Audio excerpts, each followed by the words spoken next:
Bonjour, je m'appelle Alejandro. Dans cette vidéo, nous allons créer un clavier interactif similaire à celui que vous voyez ici. Il s'agit d'un projet que nous avons publié il y a quelques semaines, et il s'agissait d'un clavier conçu pour une calculatrice. Le fonctionnement est le suivant: lorsque vous tapez sur votre propre clavier, les touches de l'expérience réagissent à vos frappes. C'est très satisfaisant et agréable. Dans cette histoire, nous étions en train de créer quelque chose de semblable, mais sous une forme simplifiée, tout en conservant la même logique. Si nous allons ici à la partie « Jouer », vous pouvez voir que si je saisis le numéro 1, le numéro 2, 0 et Entrée, cela modifiera à nouveau ce 0 en 1. Entrée. Nous allons donc voir comment construire ce petit clavier miniature. Pas seulement 4 lettres, mais la logique et le processus pour créer quelque chose comme cela sont les mêmes que pour la création d'un véritable clavier complet, n'est-ce pas? Très bien. Pour créer un clavier, la première étape consiste à concevoir une touche individuelle. Permettez-moi de supprimer ce rectangle et de placer ici l'image que j'ai obtenue de Google à titre de référence pour la forme des touches. Vous pouvez voir qu'elle ressemble à un cube, avec une petite courbure sur le dessus et des biseaux sur les bords. Bien. Mettons cette image de côté, je vais appuyer sur une touche pour réinitialiser ma vue. Et utilisons cette image pour l'instant. Créons maintenant un cube. C'est ça. Ce sera la touche, positionnons-la. Désactivons désormais la grille, car nous n'en avons pas besoin. Et aussi, on peut dire que ce n'est pas mal, car nous n'en avons pas besoin non plus. La première étape consiste à convertir cette étape en une forme correspondant à celle de la touche, ainsi qu'à ses symboles. Je vais ajuster cela pour qu'il ressemble davantage à la forme de la touche. Bien, maintenant, je vais augmenter la résolution à nouveau. Vous pouvez voir que clairement ce n'est pas ce que nous voulons. Alors, ce que nous pouvons faire, c'est commencer à ajouter des subdivisions ici. Je vais utiliser l'outil Loft Group pour ajouter plus de subdivisions ici. Ensuite, je vais utiliser l'outil Slice des arêtes pour les déplacer vers le bas. Maintenant, c'est presque là. Et désormais, je peux créer une autre subdivision ou une boucle d'arêtes, et à présent, je peux utiliser les arêtes que je déplace vers le haut. Ce que nous avons pour le moment ressemble plus à un cylindre qu'à une touche de clavier naturelle. Mais avec plus de subdivisions, vous commencerez à voir la forme se dessiner. Vous pouvez voir à présent que c'est plus proche d'une touche de clavier naturelle, mais ce n'est pas encore suffisant, n'est-ce pas? Donc, ce que nous pouvons faire, c'est d'ajouter plus de subdivisions, de plus en plus de subdivisions, jusqu'à obtenir quelque chose de plus proche de la forme d'une touche de clavier. Donc, ouais, c'est à peu près proche de la façon dont sont les touches. Et une chose que nous pouvons faire en fait, c'est de sélectionner la barre supérieure ici sur les coins. D'accord. Et en appuyant sur Shift, je peux ajouter plus de points à cette sélection. Et cela fonctionne de la même manière avec les faces. Désormais, je vais appuyer sur le cercle des coins ici, puis je vais appuyer sur Shift pour le rendre un peu plus rond. Je pense que quelque chose d'inconnu. Oui, cela devrait fonctionner. Vous pouvez voir que c'est un peu plus rond sur le dessus maintenant. Et en bas, c'est pointu, ce qui est bien, n'est-ce pas? Pour voir cela de face. Et à présent, nous pouvons voir que ceci. Cliquez et faites glisser pour créer une sélection que nous pouvons déplacer un peu ici pour créer cette légère courbure. Donc, nous avons légèrement, peut-être un peu plus.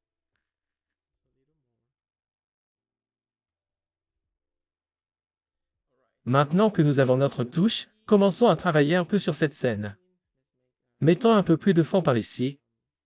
Et mettons ceci sur le côté, peut-être de ce côté, et un peu plus vers le haut.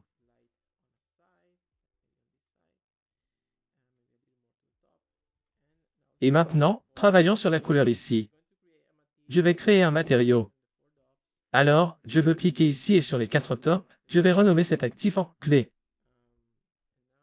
Et maintenant, je vais commencer à changer la couleur ici, mais je vais utiliser un dégradé 3D. Et je vais le placer en dessous de l'éclairage, puis je vais supprimer celui-ci. Maintenant, je vais commencer à travailler sur la couleur de ceci. Je veux qu'elle soit un peu inclinée, comme de la saleté. Donc quelque chose comme ça devrait fonctionner, et je vais m'assurer d'utiliser un effet de superposition pour cette touche. Et cela semble fonctionner plutôt bien. Peut-être un peu plus comme ceci, cela fonctionnerait.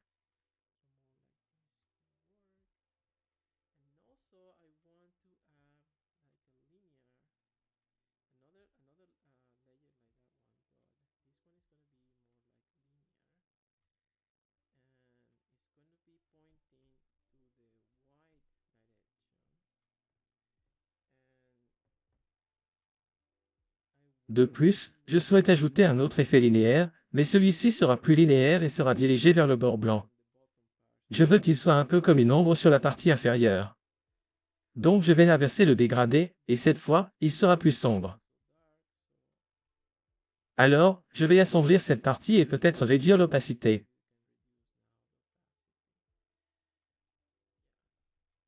Oui. Cela sera le premier. Je peux également changer l'arrière-plan pour qu'il ressemble davantage à ceci, ou même mieux. Nous affinerons davantage la touche pour le moment. Mettons-la également en dessous de l'éclairage, au fait. Vous pouvez peut-être réduire encore davantage la brillance. Je vais placer ma caméra en haut et je vais écrire essentiellement une lettre ou un chiffre. Disons que c'est un, peut-être que c'est, je ne sais pas, comme 72 ou quelque chose du genre, n'est-ce pas?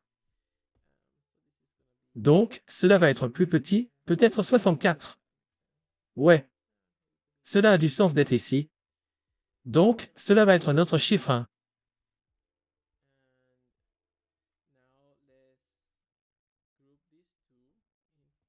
Ensuite, regroupons ceci en appuyant sur commande plus G, et appelons le G1. Maintenant, appuyons sur commande plus D pour le dupliquer et en créer quelques-uns de plus. Mettons maintenant ma caméra ici pour que nous puissions la voir d'en haut comme ça. Et c'est un, et c'est deux. Dupliquons à nouveau, et celui-ci sera quelque chose comme ça. Maintenant, laissons-les tous ensemble au milieu, vers ici. Et si nous réinitialisons notre vue en appuyant sur commande plus R, nous nous retrouvons au milieu. Maintenant, nous avons 4 touches, et je veux changer la couleur de cette lettre en orange. Mais laissez-moi détacher cette partie et créer un autre matériau ici. Et cela s'appellera clé orange. Et maintenant, sur cette clé orange, je peux changer la couleur pour qu'elle ressemble plus à l'orange.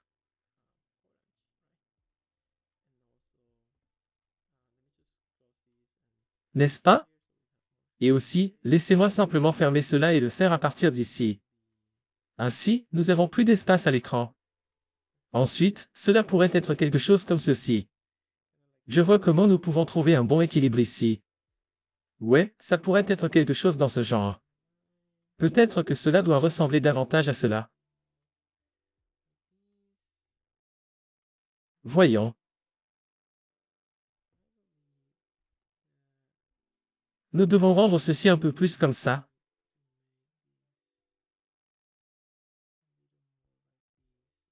Et aussi, ceci doit être, ouais, c'est bien meilleur.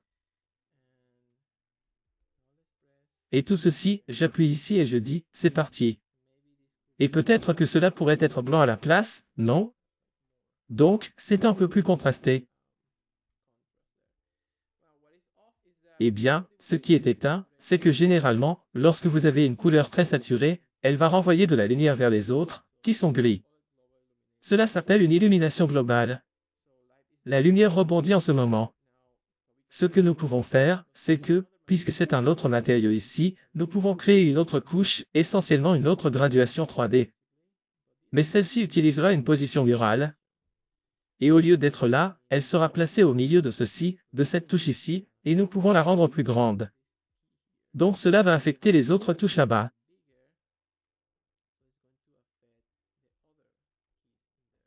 Et maintenant, ce que nous pouvons faire, c'est de le changer pour le rendre peut-être plus orange, peu importe s'il est saturé, car vous verrez plus tard ce que nous pouvons faire. Ensuite, nous pouvons utiliser ceci ici et désormais, nous pouvons le placer en dessous de la lumière pour que vous puissiez tout voir. Il y a trop, l'impact est trop important. Cela serait peut-être mieux ainsi, mais quelque chose comme ça, probablement. Oui. Et vous savez, en fait, probablement. Oui, c'est mieux. D'accord. Et aussi, ce que nous pouvons faire, c'est aller ici. Sûrement que c'est un peu trop. Donc celui-ci. Ouais, je pense que c'est mieux. D'accord, à présent revenons au ici et dessinons la base. Donc je vais créer un rectangle pour la base, assurez-vous qu'il est à 0 ici, et maintenant ajoutons quelques subdivisions, je veux dire, certaines conditions au sol. D'accord? Et oui, assurons-nous que ces 4 sont effectivement centrés. D'accord? Alors assurez-vous que ces 4 sont plus centrés. Là, juste là.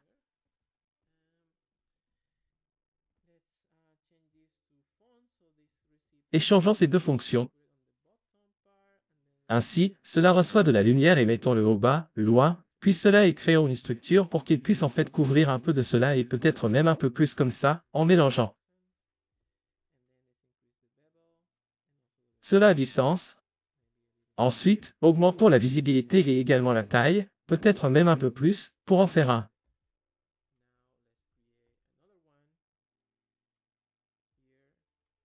Maintenant, créons un autre ici et nous pouvons le rendre plus grand.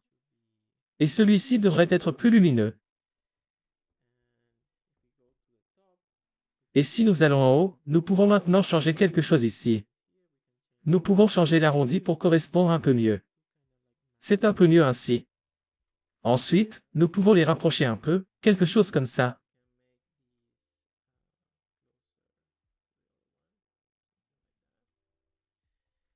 Et celui-ci pourrait être plus sombre. Vous voulez que celui-ci soit plus sombre? Ouais, quelque chose comme ça. Et celui-ci pourrait être comme ça. Et maintenant nos touches sont des touches. Je pense que nos touches pourraient être plus lumineuses en haut et plus sombres en bas. Donc, ce que nous pouvons faire maintenant ici, c'est probablement augmenter.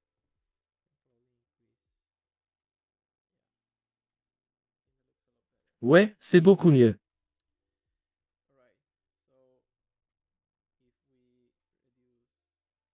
Maintenant, si nous réduisons la lumière d'arrière-plan, ça a l'air un peu mieux. Donc, l'outil de sélection et puis celui-ci ici pourrait être 0. Alors peut-être que nous pouvons changer celui-ci, il doit être 0 et c'est 2 et c'est terminé.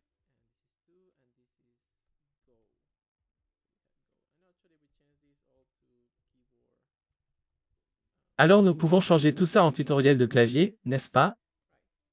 Donc maintenant, nous avons un clavier, nous avons une bonne lumière ici. Le contrôle s'est amélioré un peu ici.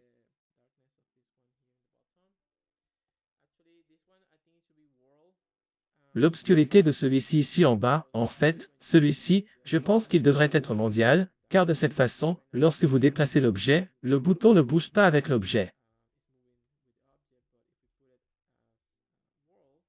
Mais si nous le mettons en mondial, il restera là, donc nous pouvons faire la même chose ici, et maintenant, si je déplace cet objet, vous pouvez voir qu'il reste sombre, ce qui fonctionne mieux. Je vais commencer par ajouter des événements pour que nous puissions déplacer ces lettres. Alors comment pouvons-nous créer cet effet? Vous créez un nouvel état, et dans ce nouvel état, vous déplacez la touche en bas. Ensuite, vous créez un événement pour lorsque la touche est enfoncée, et vous changez ici. Ce sera quand je presse le numéro 2. Que se passera-t-il si je lance cela maintenant? Si je presse le numéro 2, cela s'anime, mais c'est trop long. Alors faisons ça un peu plus rapidement, je pense, et appuyons sur 2. Maintenant, c'est rapide, mais ça reste en bas. Nous devons donc ajouter un autre événement, qui est le relâchement de la touche.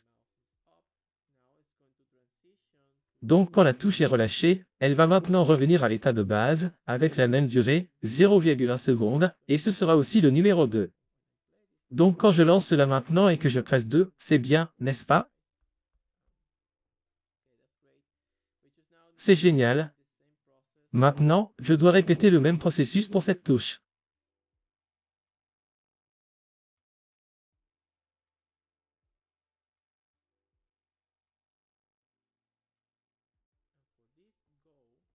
Nous n'avons pas de touche qui s'appelle Go, mais peut-être que ça pourrait être comme Entrée. Donc la touche enfoncée et la touche relâchée. Celle-ci revient à l'état de base en 0,1 seconde, et elle sera également le numéro 2. Donc quand je lance cela maintenant et que je presse 2, c'est bien, n'est-ce pas? C'est génial. Ce qui est maintenant génial. Nous pouvons maintenant mettre tous ces objets dans l'état de base, toutes les touches dans l'état de base. Et maintenant, si je lance cela et que j'appuie sur 1, 2, 0 et Entrée, nous avons notre clavier interactif.